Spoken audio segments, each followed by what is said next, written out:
लखनऊ में रक्षा मंत्री राजनाथ सिंह ने ब्रह्मोस मिसाइल यूनिट और डीआरडीओ लैब का शिलान्यास किया। रक्षा मंत्री राजनाथ सिंह ने सीएम योगी की जमकर तारीफ की और कहा कि मैं योगी जी का आभार व्यक्त करना चाहता हूं, जिन्होंने जैसे ही मैंने परियोजनाओं के स्थापन का जिक्र किया, उन्होंने क्षण भर की भी देरी न करते हुए वो तुरंत तैयार हो गए। उन्होंने कहा कि जितनी जल्दी हो सकेगा मैं भूमि उपलब्ध करवा दूंगा। मैं आभार व्यक्त करना चाहता हूं कि आपने महज 1.5 माह में ही 200 एकड़ की जमीन उपलब्ध करवा दी। राजनाथ सिंह ने कहा कि यूपी की चर्चा पूरे देश में है। जब मैं दूसरे राज्यों में जाता हूं तो लोग कहते हैं कि मान लिया भैया कि यूपी की सरकार है बहुत असरदार, हर काम में आपके मुख्यमंत्री जी दिलेरी का परिचय देते हैं, लेकिन आपके मुख्यमंत्री जी माफियाओं को कोई रियायत नहीं देते हैं। बहनों भाइयों, कि हम लोग ब्रह्मोस मिसाइल बना रहे हैं अथवा रक्षा के दूसरे हथियार और उपकरण बना रहे हैं, तो दुनिया के किसी देश पर आक्रमण करने के लिए हम नहीं कर रहे। हम तो हिंदुस्तान की धरती पर ब्रह्मोस इसलिए बनाना चाहते हैं, ब्रह्मोस बनाना चाहते हैं कि लोगों के ऊपर आक्रमण करने के लिए नहीं बनाना चाहते। हम इसलिए बनाना, बैठ जाओ भैया, हम इसलिए बनाना चाहते हैं भारत के पास ऐसी कम से कम ताकत हो, दुनिया का कोई देश यदि भारत की तरफ बुरी नजर उठाकर देखने की जरूरत न करे, इसलिए हम इस धरती पर ब्रह्मोस बनाना चाहते हैं। सीएम योगी ने ब्रह्मोस मिसाइल यूनिट के शिलान्यास के मौके पर कहा कि लखनऊ अब केवल इस बात के लिए मशहूर नहीं होगा कि मुस्कुराइए आप लखनऊ में हैं, बल्कि लखनऊ अब दुश्मन देश के लिए दहाड़ने की बात भी कर सकता है। सीएम योगी ने कहा कि भारत ने दुनिया को हमेशा मैत्री और करुणा का संदेश दिया है, लेकिन हमारी मैत्री, करुणा और शांति का संदेश मानवता के कल्याण को ध्यान में रखकर है। लेकिन इसका अर्थ ये नहीं है कि हम अपने देश की 135 करोड़ जनता की सुरक्षा पर किसी भी प्रकार की आँच आने देंगे। उन्होंने कहा कि जिस डिफेंस कॉरिडोर के बारे में केवल चर्चा हुआ करती थी, 2018 के बाद से देश के अंदर 2 डिफेंस कॉरिडोर घोषित हुए हैं।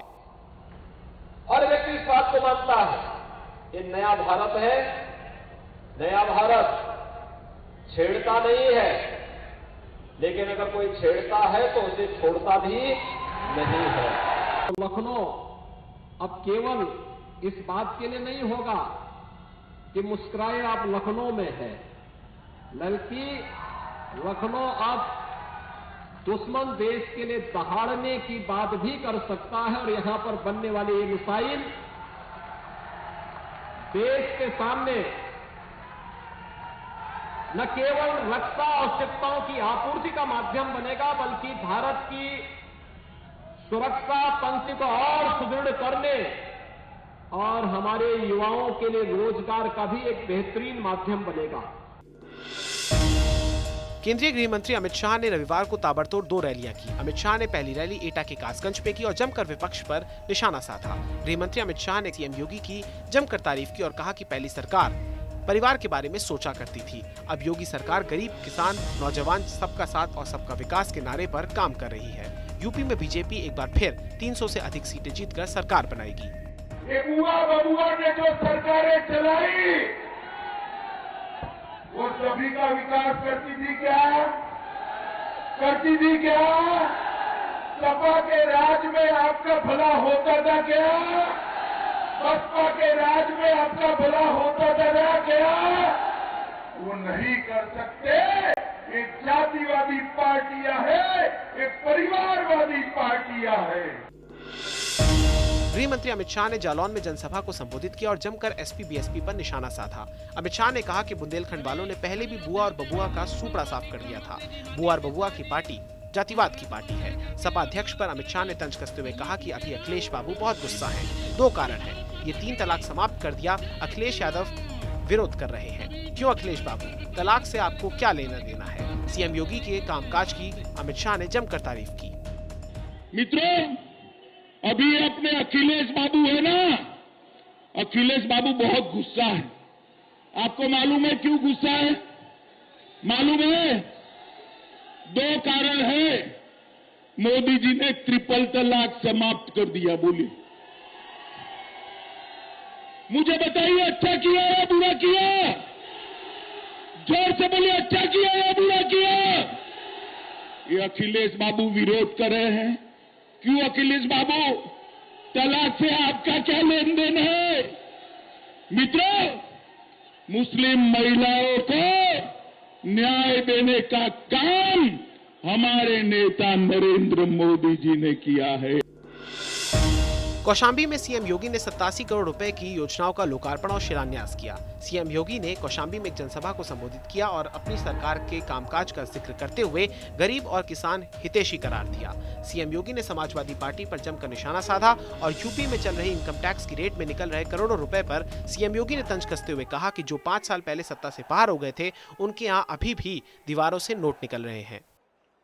जो लोग 5 साल पहले सत्ता से बाहर जनता के द्वारा कर दिए गए हैं, आज भी उनकी दीवारों से सैकड़ों करोड़ रुपए के नोट निकल रहे हैं। भाइयों बहनों, ये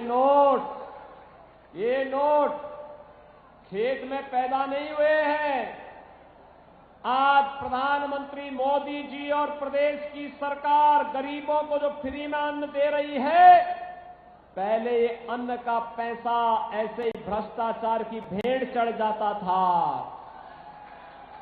आपके कौशाम्बी जनपद में लगभग 50,000 परिवारों को एक आवास मिला है। ये 17 के पहले इसलिए नहीं मिलता था क्योंकि 17 के पहले यही पैसा इन गरीबों का ये पैसा इन नेताओं की जेब में चला जाता था, जो आज इनकम टैक्स के द्वारा दीवालों से निकाला जा रहा है। ये आप देख रहे होंगे। प्रयागराज में माफिया अतीक अहमद के कब्जे से मुक्त कराई गई जमीन पर सीएम योगी ने पीएम आवास योजना के तहत गरीबों के आवास के लिए भूमि पूजन किया। मुख्यमंत्री योगी आदित्यनाथ ने जनसभा को संबोधित करते हुए कहा कि प्रदेश सरकार ने माफिया राज खत्म किया है और अब माफिया की जमीन पर भूमि पूजन हो रहा है। यूपी विधानसभा चुनाव से पहले बीजेपी अपने सारे समीकरणों को साधने में जुट गई है। सूबे के ब्राह्मण वोटरों की नाराजगी की खबरों के बीच बीजेपी अलर्ट मोड पर है। इसी के मद्देनजर यूपी बीजेपी के प्रभारी और केंद्रीय मंत्री धर्मेंद्र प्रधान ने बैठक की और जिसमें यूपी के ब्राह्मण मंत्री और सांसद शामिल हुए। धर्मेंद्र प्रधान ने बैठक में ब्राह्मण नेताओं से फीडबैक लिया। बैठक में deputy CM Dinesh Sharma, cabinet मंत्री ब्रजेश पाठक, ऊर्जा मंत्री श्रीकांत शर्मा, बेसिक शिक्षा मंत्री सतीश द्विवेदी, ग्राम्य विकास राज्य मंत्री आनंद स्वरूप शुक्ला, रीता बहुगुणा जोशी, रमापति त्रिपाठी, हरिद्वार दुबे, सत्यदेव परचौरी, अनिल शर्मा, जितिन प्रसाद, राम नरेश अग्निहोत्री, लक्ष्मीकांत वाजपेयी शामिल हुए। चुनाव है और चुनाव में भारतीय जनता पार्टी प्रचंड बहुमत से जीते। हम जनता का धन्यवाद देंगे कि 2014 में जनता ने आशीर्वाद दिया, 2017 में प्रचंड बहुमत से जनता ने आशीर्वाद दिया, 2019 में जनता ने आशीर्वाद दिया और सबका साथ, सबका विकास, सबका विश्वास और सबका प्रयास हमारे प्रधानमंत्री जी का एक मूल मंत्र है और उसको जमीन पर चरितार्थ करने का काम हमारी उत्तर प्रदेश सरकार ने किया है। और उसी आधार पर 2022 में प्रचंड बहुमत से हर बूथ पर कमल खिलेगा और भाजपा की प्रचंड बहुमत से सरकार उत्तर प्रदेश में बनेगी। ये एक अफवाह है, ये एक दुष्प्रचार है, विपक्ष के द्वारा फैलाया जा रहा है और कहीं कोई नाराजगी नहीं है। और सबसे ज्यादा सम्मान अगर ब्राह्मणों का है तो वो भारतीय जनता पार्टी के अंदर है। बड़ी संख्या में हमारे यहाँ मंत्री हैं, बड़ी संख्या में सब लोग काम कर रहे हैं और भारतीय जनता पार्टी जाति की राजनीति नहीं करती। हम लोग विकास की राजनीति करते हैं। पंक्ति में जो पीछे व्यक्ति खड़ा है उसका उत्थान कैसे हो, उसकी राजनीति भाजपा में होती है। तो विरोधी दल जो है उनके पास कुछ कहने के लिए नहीं, तो एक भाजपा के खिलाफ एक परसेप्शन बनाने की कोशिश है, लेकिन उनका परसेप्शन जो उनकी मंशा है वो कामयाब लोग नहीं होंगे क्योंकि उनके पास कोई और मुद्दा ही नहीं है, क्योंकि वो सीधे सीधे भाजपा से लड़ नहीं सकते क्योंकि विकास की पिच पर भाजपा चुनाव मैदान में है और विकास पर वो क्लीन बोल्ड होते हैं क्योंकि वो पहले सरकारों में रहे हैं, उनका पुराना चरित्र सब जानते हैं। भू माफिया, शराब माफिया, ऐसे लोगों को आश्रय देना, ऐसे लोगों को आगे बढ़ाना। और अभी आप देख ही रहे हैं किस तरह से उनके समर्थकों के यहाँ किस तरह से कितने कितने पैसे रिकवरी हो रहे हैं। तो सपा का चरित्र सब लोगों ने देखा है, कांग्रेस के चरित्र को लोग बहुत अच्छे से जानते हैं। इनका विकास से कोई सरोकार नहीं, जब सरकारों में आते हैं तो लूट तंत्र को बढ़ावा देते हैं, कैसे प्रदेश को लूटा जाए। लेकिन अब प्रदेश में लंबे समय के बाद कोई सरकार दोबारा जनता के आशीर्वाद से बनने जा रही है क्योंकि लंबे समय से कोई सरकार वहां रिपीट नहीं की है। उत्तराखंड में विधानसभा चुनाव को लेकर सरगर्मियां तेज हैं। इसी कड़ी में बीजेपी अध्यक्ष जेपी नड्डा देहरादून के दौरे पर पहुंचे और उत्तरकाशी, टिहरी, चमोली, रुद्रप्रयाग और पौड़ी जिले के कार्यकर्ताओं के साथ बैठक की और उन्हें संबोधित किया। जेपी नड्डा ने कार्यकर्ताओं को जीत का मंत्र दिया। चुनाव की तैयारियों को लेकर जेपी नड्डा का ये दौरा काफी। जेपी नड्डा ने गढ़वाल मंडल की 41 विधानसभा सीटों पर पार्टी की तैयारियों का जायजा भी लिया। बैठक में सीएम बशर सिंह धामी, प्रदेश अध्यक्ष मदन कौशिक, रमेश पोखरियाल निशंक, प्रदेश प्रभारी दुष्यंत गौतम, सह प्रभारी रेखा वर्मा, सह चुनाव प्रभारी आरपी सिंह मौजूद रहे। इत्र व्यापारी पीयूष जैन के कानपुर वाले घर से 185 करोड़ रुपए की नकदी मिलने के बाद पीयूष जैन के कन्नौज के पैतृक आवास में भी रकम मिलने का सिलसिला जारी है। यहां जीएसटी विजिलेंस टीम के 36 अफसर जांच में जुटे हुए हैं।